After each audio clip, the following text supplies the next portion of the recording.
Good afternoon to you. Mark Sudduth, HurricaneTrack.com, here with your Hurricane Pro and HD video blog for June the 2nd, 2017. Quick look at the Gulf of Mexico as the remnants of Beatriz that came out of the southeast Pacific here move across Mexico itself and towards the Bay of Campeche. And the surge of moisture working its way up towards Florida, which is great news for you.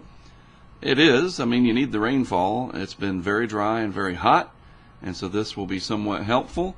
I guess there is some chance that this could try to develop down here and maybe move its way as a more organized system over time.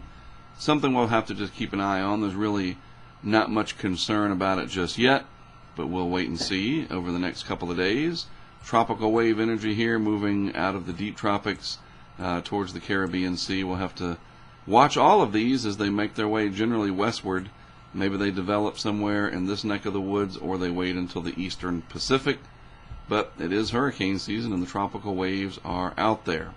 Looking at the map, nothing in the Atlantic right now, as I mentioned, for the next 2 days, and even the 5-day graphical blank for now. But again, we will be watching this area, as there is a little bit of chatter about it amongst people who track such things, but not enough so, I guess, just yet for the Hurricane Center to be too concerned. Water temperatures in the Gulf are certainly warm enough for the most part. A little bit cooler up on the northeast Gulf if it were to head that way. But again, I think the biggest thing would be a lot of moisture just kind of getting strewn up into this area. A nice surge of moisture bringing much needed rainfall for that region. Upper level winds across the Gulf. This is the outline of the southeast United States to just get your bearings.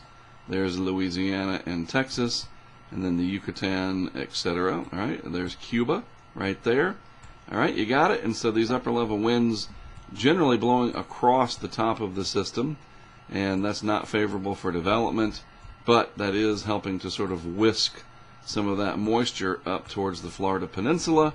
And so it might be a wet few days ahead, but I don't think it's going to be much more than that. And if it does change, we'll certainly be on top of it. You never say never, but I don't see anything alarming in the global models or the observations currently to make me worry about it too much. Alrighty, that's it for now. I'm Mark Sudduth for HurricaneTrack.com and, of course, Hurricane Pro and HD.